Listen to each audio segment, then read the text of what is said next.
I was appalled. This has become a very common feature in India, but the incident of the so-called Baba Ram Rahim or whatever that fellow's name is, a common criminal who's revered in by, I'd be surprised, hundreds of thousands or perhaps millions of followers of all religions. And not only that, perhaps revered much more by the vote-seeking political parties. And he, at least the great part was that two women, the two sadhvis in his ashram, who must be among the 100 odd that he must have raped or molested, at least the two of them had the guts enough to testify against him and give a complaint. And that led to a riot of such mammoth proportions that a portion of Chandigarh, Panchkula, was completely paralyzed, was completely destroyed.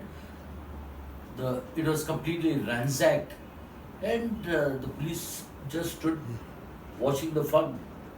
That man came in in a motorcade of about, cavalcade of about 200 vehicles, which perhaps the American president and all the presidents in the world together will not be able to go around it. And he came that there were helicopters, and he went to the court. There was a deputy attorney general who apparently was carrying his bag. So we have sunk to that level in this country. It's really time that we talk so much about personal freedom and personal law that we get out of this rut. We stop believing all these rascals who are capitalizing on your ignorance, who are capitalizing on the lack of education in the common Indian and exploiting only for their personal profit so that they can do what they feel like. And I would wish that the political parties, for the sake of a few votes, do not get down to the cheap level of supporting these fellows, of protecting these fellows. In fact, the finest spirit shown by anyone was, as usual, by the Punjab Haryana High Court.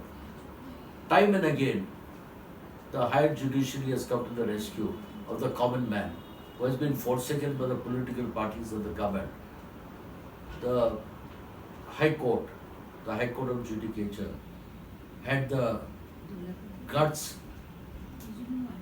and the conviction to be able to castigate the Chief Minister of the state, who seems to be a tool in the past. Also, the judges, they played havoc all over the state, and the police and the bureaucrats sat around twiddling their thumbs. The court, in fact, pulled up indirectly the Prime Minister of India by saying he's the Prime Minister of this country and not of a political party. In fact, I congratulate the judge. I compliment him. He had the courage to convict this man in spite of immense pressure, which I'm sure must have been borne on him. I especially congratulate those two sadhvis who had the courage and the conviction to stand up against all pressure which must have been brought on them to withdraw their complaint. And they stood by their complaint, which led to the conviction of this rascal.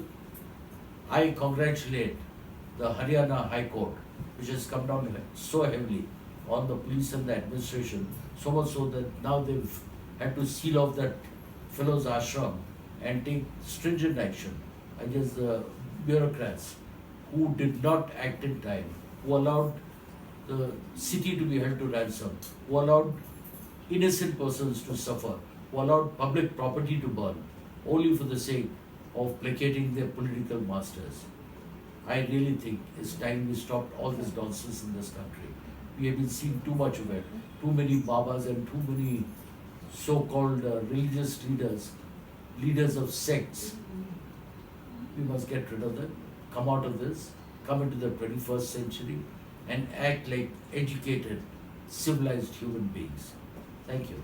I hope you like my discourse and you regularly subscribe to my channel. Thank you.